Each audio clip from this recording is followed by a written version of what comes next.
Ladies and gentlemen, you are now tuned in to ESPRESS-O with LANLEEZE. This is episode 11. Happy New Year! We are about to bring it in. You got a resolution? You better do it this time. Thank you for joining.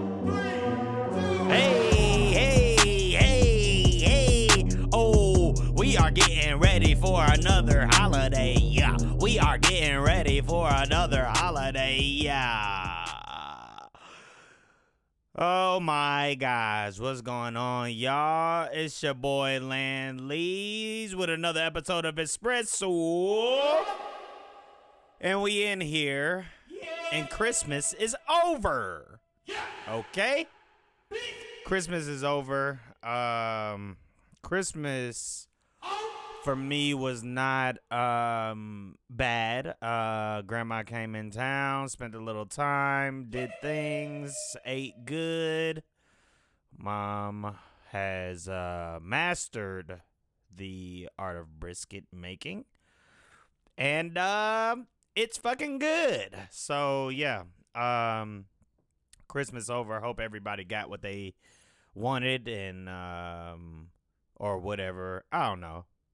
You know, I told y'all last time that, holidays, I really don't be giving a fuck about half of them except for, like I said, your birthday and New Year's, which both are holidays to me. And, Christmas is on some made-up shit. I mean, it's all made up. But, but you know what I mean. Like, I don't know. Christmas, people get stressed because they be worried about gifts and this, that, and the other. I just could not stress. And it ain't even about the money or none of that. I mean, I refuse to let this, consumer, what's the word I'm looking for? I don't know. I just refuse to let them get me, I don't want to get got with holiday deals and buying a bunch of shit that I don't truly need. I got a lot of nieces and nephews. I didn't get any one of them anything, but I definitely want to do something for them and with them. When we reach our levels of success, trust me, they will be grateful. Because I got pretty close immediate family, and it really is sad this year too, my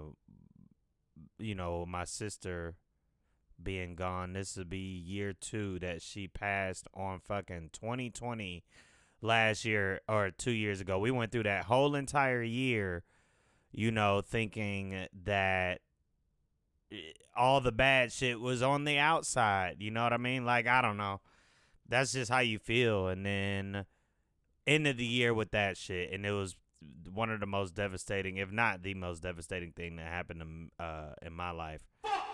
I still think about her. And, she loved Christmas. I would call her on Christmas, call both my sisters, see what the kids doing. FaceTime, see what they doing, all that stuff. But oh man. But yeah, we out here. We are getting into a new year, and like I said, the new year for me is all about celebrating life and things, but it's also about reflection. And one of them things I don't like is that whole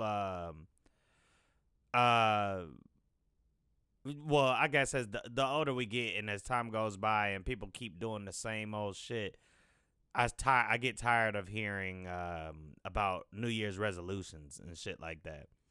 A lot of people don't really stick to them. I get it. Like, I get why people would make a resolution. We all want to, be good. We want to be successful and feel good, We just want to stay on track. And, it is about a lot of reflection, and I definitely reflect on my life a whole lot because I just, you want to do good and you want to do things you love. And in the past I have just I guess because of my own maybe insecurities. I guess it's insecurities, even though I really truly thought that I don't, because I believe in my work. I believe that I'm good. I believe that it will all get out there. I believe I got great ideas and everything, but I must not believe in myself enough to do enough work sometimes.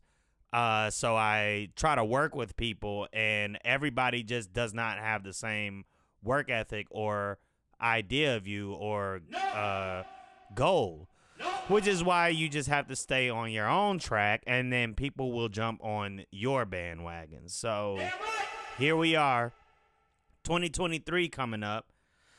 Overall, this year has been all right. It's been some ups and downs like every fucking year. A whole lot of things went on. Our company picked up some new clients, and we got an employee working for us, so that's good. Not costing us a whole lot, helping things go a little smoother. And the goal is to get some more clients for me and my wife's company, especially next year. So Atlanta food competitions and all that shit, get ready, because we'll be in all that. But yeah, new year, not new me, but me just trying. And I hope everybody else is out there doing that too. But yeah, let's celebrate. Happy New Year. I'm hoping that in 2023 people jump off the the same old thing. I heard somebody once say tradition is trash. And the more I keep thinking about it, I'm like, for the most part, tradition is, and it has ruined a lot of things. We keep doing the same old shit, and some people are just not questioning. I mean, actually, everybody's questioning now.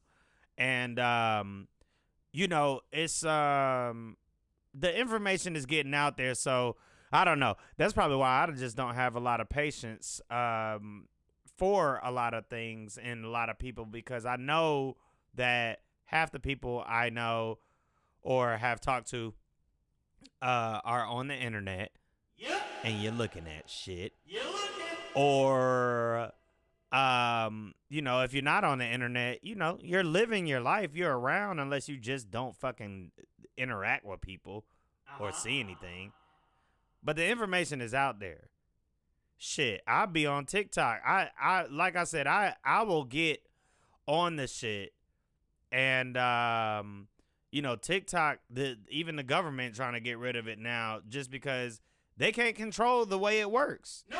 They done put all their right-wing bullshit on every other fucking app, and they can't do it like that on TikTok. The truth always has been coming out. Not to mention, there's people actually dedicating time to teach people shit. Yep. And I'm talking deep dive teaching. Deep. Then the algorithm is set up so well, I'm just saying, And, one thing I've been reflecting on, an old friend had hit me up speaking about the internet and all the bullshit.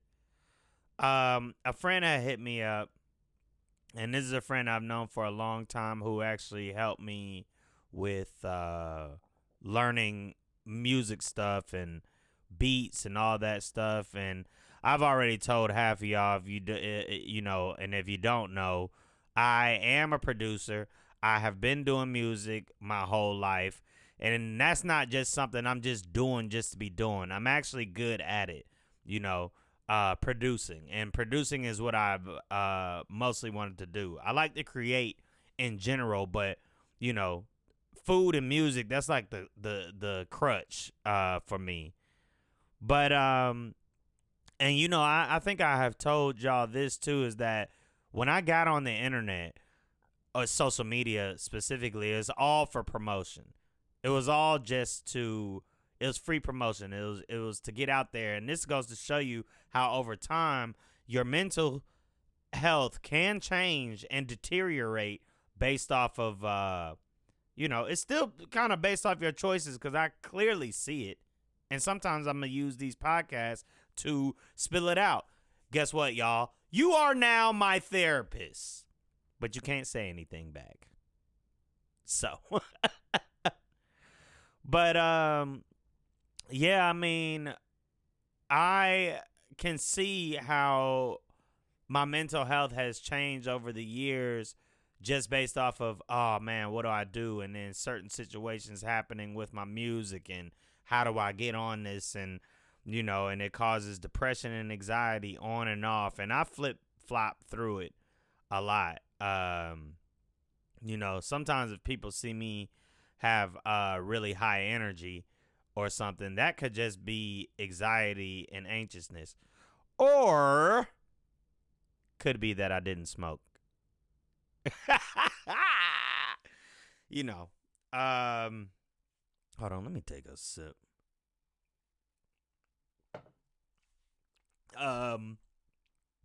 Yeah, I have been like that, and I'm just reflecting on everything and seeing that you know, the way I used to use the internet, I heavily promoted myself, and I promote myself now too, but not in that way. Sometimes I'll just post things, and most of it is a reason why I post. I mean, I want people to see. I want people to understand things and to get their brains out of just all the blog shit and, you know, like the Shade Room and Hollywood Unlocked. Like, I don't follow Shade Room. I started following Hollywood Unlocked a while back, but I'm probably going to unfollow them because at the end of the day, I do not give a fuck. And I'm tired of seeing all the buffoonery of just hip hop and all this shit. It's just the same old shit. And it's not even on no let's build type shit. Wow. Like, I'm trying to we trying to build. Like, I don't know. I just want to be successful. But anyway, I notice I've been posting a lot of those things, and I mean, if you look at my Instagram and you look at the timeline, it's all legitimate things. I post about my life, but it's music and food and life, and that's about it is what you'll see. But, you know, I got all my links up there. I mean, I'm trying to do a little bit of everything, but, you know, for the most part, I had got really discouraged, especially in the past 2 years. I got a bit discouraged. You know, I'm human, but I've always been able to fight through things and just, you know, I have a pretty strong ambition, and I know that I can do things because I see everybody fucking else do it. Yep. I'm seeing kids making money, and I told y'all this before, like, kids is making money for doing the bare minimum online and doing shit like that. Like, I don't know. It's out there, but once again, it's not all about money. But I say all that to say that I was on Instagram the other day and I posted a picture of Funyuns. And I posted a picture of Flaming Hot Funyuns. And an old friend of mine, Larry, who I told y'all, he sent a message to me and was like, wait, what is this? Like, Funyuns? Who the fuck cares? Where's the music? Where's the blah, blah, blah? You know what I mean? And that really struck a chord with me because he's fucking right. God damn. I guess something stuck in my throat. Oh, don't you be thinking like that. Oh, one more sip. Now, I say that I tell you this because when that really struck me, it was because he understands and he has seen it. He's seen the talent and all that. And, you know, he's not like invested his life into me or nothing like that, but he taught me a lot. We exchanged things and music and beats and shit like that. You know, he be putting me on a lot of things that help you do this, and he actually helped the whole career. I wouldn't even have, well, we don't even have it anymore, but we had a website called thedashmo.com, which is basically the company. that we had, and that me and my homie Chris had, and it means doing art, staying uh what the fuck does it mean? Um uh doing art, staying humble, motivating others. What the fuck? I forgot what the fuck that was. Well, been a while. Anyway, it was along those lines. You know what the fuck it is. Anyway, it was Dash Mode Records, and doing art, staying humble while motivating others. That's what the fuck it is. Or doing art, staying hungry while motivating others. Either one, y'all know what the fuck it is. I wasn't gonna move on until I got that. Man, I got it. And I won. So like for real though, Larry had taught me a whole lot. And for him to say that, like, he can see all that shit, and he actually helped us with the website and has continued to motivate me, and he has always believed in me. Like a lot of people have, but like this is on a whole nother level. And what that did was really just it did open my eyes, and I started thinking that's when that type of shit will stop you. And I stopped and was like, why did I post that? What was the whole point? And the only thing that I can get to the very, very deep in my soul when I think about it is I just want people to see that I'm still here. And it's the stupidest shit ever when I thought about it. I was like, oh man, that's so dumb, because I really don't give a fuck. And people don't give a fuck. If I'm here, I'm here. When I have a product, I put it out. You promote it. But keep it there, because then people start getting cloudy about everything, you know? And it just made me think. So we had a little conversation too about a couple things, and you know, he know what I'm working on, I know what he working on, and I'm just trying to take it from there. But like I told y'all, I'm still working. I do not give up. I'm trying to do things on my own, 100%. Now, I do a lot of things on my own. I create a lot by myself.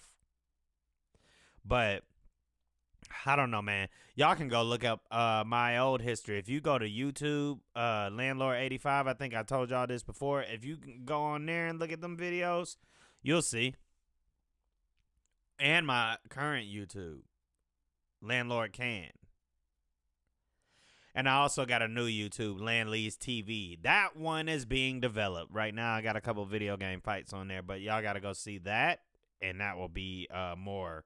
But anyway, reflection time out here, and it's a new year, and I'm hoping that a lot more people reflect, because that one right there really hit me, not hurt, hit me. And I'm just taking that from there and working on it. And I actually been a little bit more motivated ever since. Because it's all true, man. And sometimes you need motherfuckers to call you out on your bullshit in life. You really do. I'm not the type of person that will continue to do the same shit and get the same results. Because what do we call that, guys? Insanity. Thinking that we're going to get different results. But I'm definitely here, and I'm trying. And the next year, I promise. I hate even saying that. But I'm not wasting my life in that. And this is what it is. Like, I promise the next one is going to it's going to be great. I mean, I've been doing music a long time, man. If y'all don't know, you can probably look up a lot of songs that I did in the past, but I did a song. This is a good example of this is two examples of how I put my faith into something and it don't work. I had an artist that I was messing with a long time ago, and he had a good work ethic, but he just wasn't listening to what the pointers I was giving him about the music, because sometimes he'll do some raps and I'm like, the songs is okay, but like this sound kind of weird. You didn't rhyme right here and you just kind of did this. Like, I don't know. I was giving him all type of pointers and shit, and he just wasn't listening. But he did listen when I told him to go and do an open mic and go do these shows, and did that. So we went and did the shows, and I was out there with him, and you know, I'm supporting. I made the beat. I made a lot of his beats. He was paying me for the beats too. Very little bit of money. But when people buy the beats, that shows me that you may be serious about it, because you're spending your own money. Man, this guy was doing shows and everything, and I had a song that I did for him called I'm Clean, where I sampled Young Dro. Very simple beat, very simple hook. And somehow it got in the hands of a DJ, and we heard it on the radio in like a Memorial Day weekend mix. And when I heard it on the radio, I was like, they played the whole first verse with the hook. So I called him up and was like, hey, you need to get out and promote the hell out of this shit. Like, start getting back to these open mics and this, that, and the other. Whoever the fuck he was dealing with at the time, some dude who drove a fucking Ford Explorer and was out there trying to act like he was Diddy or something, wanted to buy the beat from me. He gives me a contract that essentially said he wanted to purchase that beat for like $200, which that was not going to happen. You was not about to get ownership of a beat that just got played on the radio. Not to mention, I used to hear just my beat in the background on the radio when they were talking. Okay? This is how close I always be. But I instead of me doing extra groundwork, I'm putting the faith into them. He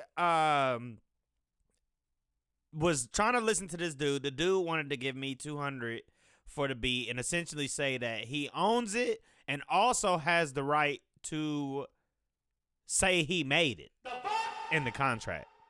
Like, I'm fucking stupid. I was like, hell nah. He kept trying to push me to sell this beat so that they can move forward on everything. But I would not sell it, and I'm not doing that shit. Therefore, don't know what the fuck happened after that, but I know that he stopped fucking with the guy. The guy, I think, basically just showed his true colors to him. He stopped really taking rap serious. It was over with for that. Let's fast forward. A song comes out called My Dougie from an artist from Houston, Texas, or from Dallas, Texas. And but that artist lived in Atlanta or in Fayetteville, Georgia with us. We was riding around smoking and rapping at the house all the time, and I'm talking about rapping. This guy can rap.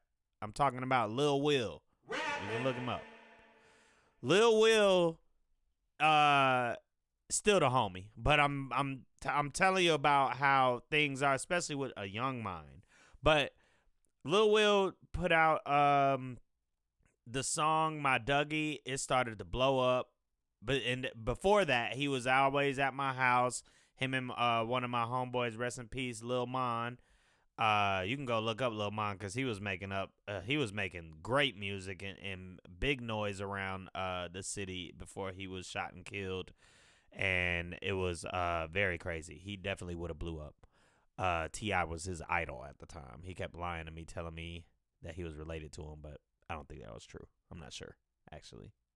I feel like his mom tried to help him with that lie once, but I don't know if it's a lie. Anyway, Will put out My Dougie and all that shit, and song blew up, and the song blew up after he left Fayetteville. He left Atlanta. He went to Texas, and that shit started happening for him. He was on MySpace sending me messages. He was like, hey, you trying to get this money? Let's go. I got a deal and blah, blah, blah. So me being excited about it, I'm like, fuck it. Let's send the beats. So I sent the beats without even thinking about anything. And he sent, I think I asked him about contracts and all that stuff. He sent contracts. The contracts that was sent to me basically was they weren't they didn't pay me for the beat or nothing, but it was 100%. I got 100% of my publishing or some shit like that from the beat. Whatever the fuck it was. I gave them 3 beats that they used on that album, and so I was ready for, you know what I mean, let's go. You know, song was huge. Song got bigger because Soulja Boy ended up doing a remix on it. And one day that I knew that it probably wasn't going to help me was not only, and it wasn't like I wasn't going around saying, you know, I produced for Lil Will and all that, but you know, we were at Birthday Bash, and Will was in town, and we were backstage outside and of I think State Farm. And we were all about to go in, and we were trying to go in with Will, trying to be backstage, trying to be in the mix so that I can get heard or whatever, you know? And they told Will that he can only go in with a certain amount of people. So instead of just telling a couple people, you know, fuck it, he didn't want to go in. He didn't want to go in and because he couldn't bring everybody. And he was just like, I got a show tonight anyway at the club or whatever. But we were just sitting there. A couple of us was kind of puzzled because we was like, and please somebody correct me, whoever listening to this, correct me if I'm wrong if you were there. But we were just kind of sitting there looking like, well, this is your job now. And Soulja Boy is performing tonight. So you can get on stage, do the remix, and that's going to be more fans. Right? And that's how I looked at it. And it didn't happen. But I did get my first placement, album placement. Like, you can look in the credits. It say produced by Landlord. It got my name, my full name in there. I had BMI and, you know, Landlord Publishing. I received a penny from that album. One. I had a whole check that said 0.01. I even had an attorney to in L.A. that my mom got me, and I flew out to L.A. for one fucking day to meet this dude, and he told me everything, and he said, the album only sold 14,000 copies. You would be entitled to this blah, blah, blah, but the album only sold 14,000 copies. Damn! And so I'm just sitting here like, well, shit, are they not promoting it or what? But honestly, it could have been the mindset of Will, because you fast forward now, and Will's rap career didn't really skyrocket. You know what I mean? And he's still working. You know, I'm open to still do shit with Will because he's a dope ass rapper. But you know, once again, that didn't help me. But you know, I can't blame everybody else. I just know that their behaviors, but you can only blame yourself for all that type of shit. So, you know, but like I said, man, this was a little bit of, it's just a reflection, you know, just a reflection. Oh man. Speaking of a reflection, I was, it was another one of those videos that I saw where they were saying, when did you realize that you couldn't save the black community or something like that? Or it said, when did you realize you couldn't save your people? And one dude was like, you know, honestly, it's my own experience. It was about them talking about the way I talk and blah, blah, blah. You know, a long time ago, they used to say I talked white when I was younger. And I hated that shit. I was born in Detroit, moved to California, then moved to Atlanta. Spent significant time in all of them, years at least. Been in Atlanta most of my life. But when I got to Atlanta, they said I talk white. And I never understood what that meant. Because I took a lot of offense to that. Because I'm like, first off, you trying to tell me, so you saying that white people know how to talk and black people don't? Like, what the fuck are you even saying? Never fucking like that whole comparison or that saying, you talk white or proper. Just because someone can pronounce fucking words and not talk like me. You fucking say talk white? Like, no. But that is definitely one thing that people have definitely got on me in my life about. And I'm just out here trying to be nice, man. But I also try to gain a lot of knowledge. I'm sorry that some of you may not know, or those people may not know some of the big words. I'm sorry you're oblivious. You know that word? You know it? To my, you know? Like, I'm sorry. Oh, on a side note, Players Ball is the greatest Christmas song of all time. Yeah.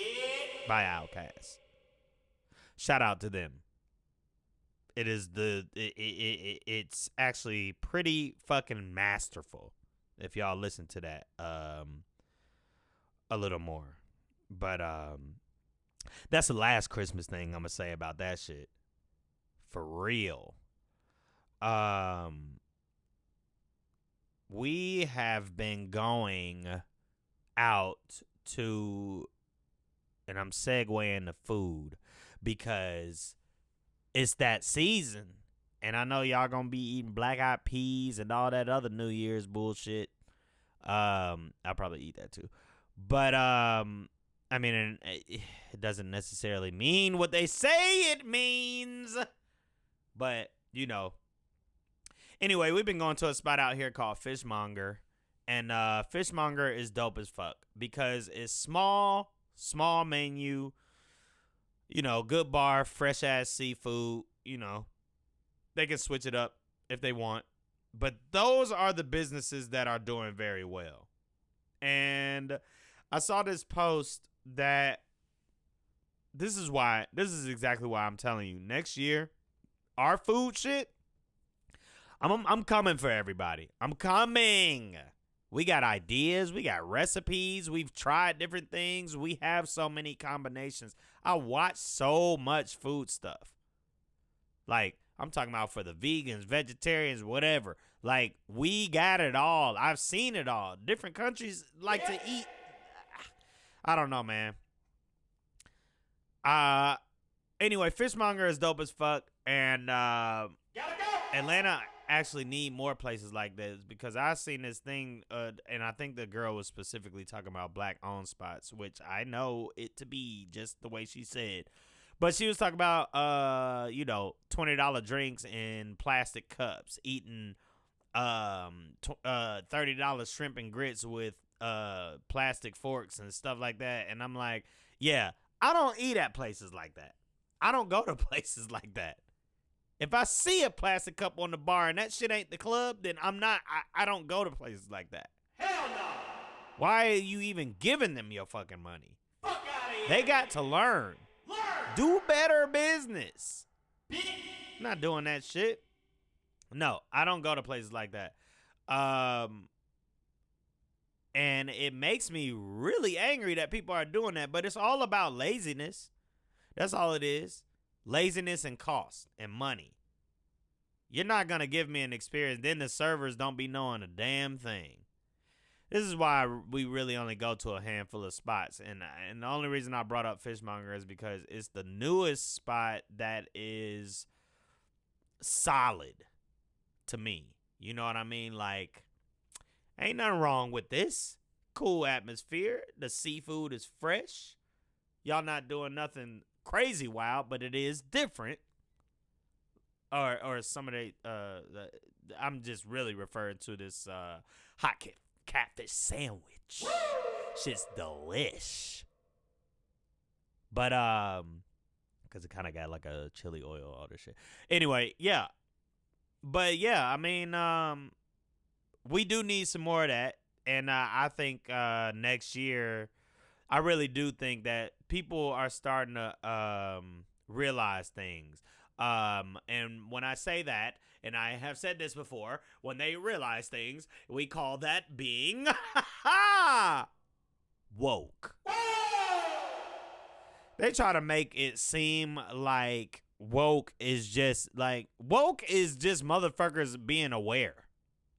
of the bullshit. And I think I said that before.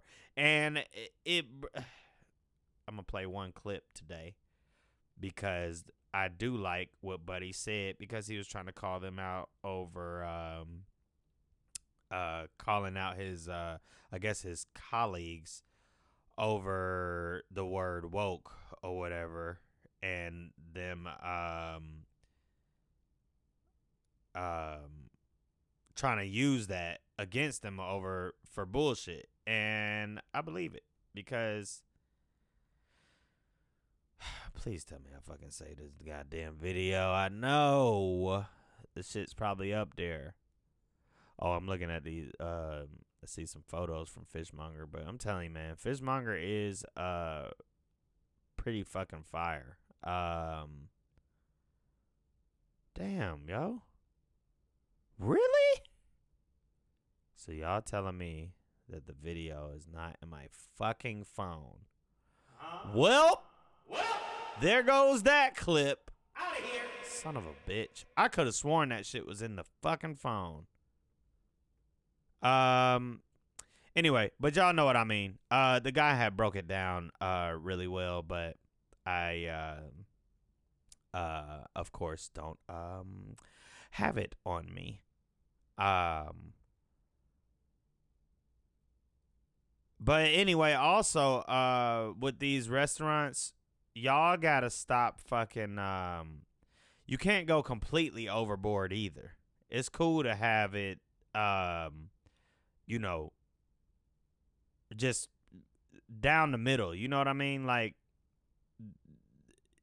you don't have to fucking overcharge for things, or like, don't Salt Bay me, basically. I saw a video, somebody went there to Salt Bay, or his restaurant, I can't even figure out how to pronounce it, Nurserit or Nuriset, I can't remember. But Salt Bay's he went to the restaurant. You know, the guy had a steak covered in gold, and the dude was like, "I was pissed because of how regular the steak was," and I was like, "Yep, that's what we doing now." Oh, here you go. I found the fucking video. Let me see what he fucking say. Oh yeah.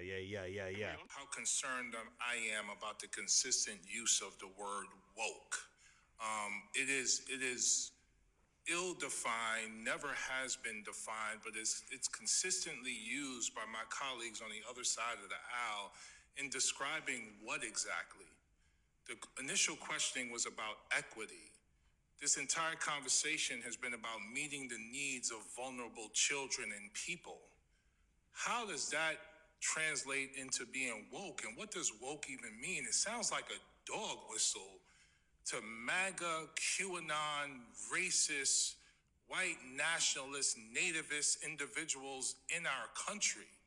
I would like for my colleagues at some point to define what they mean by the word woke, and why does it seem to always make me feel uncomfortable as a black man in these chambers. Because they can't define it. As we have conversations about children from marginalized, underserved communities, because our government has continued to marginalize and underfund programs like AmeriCorps.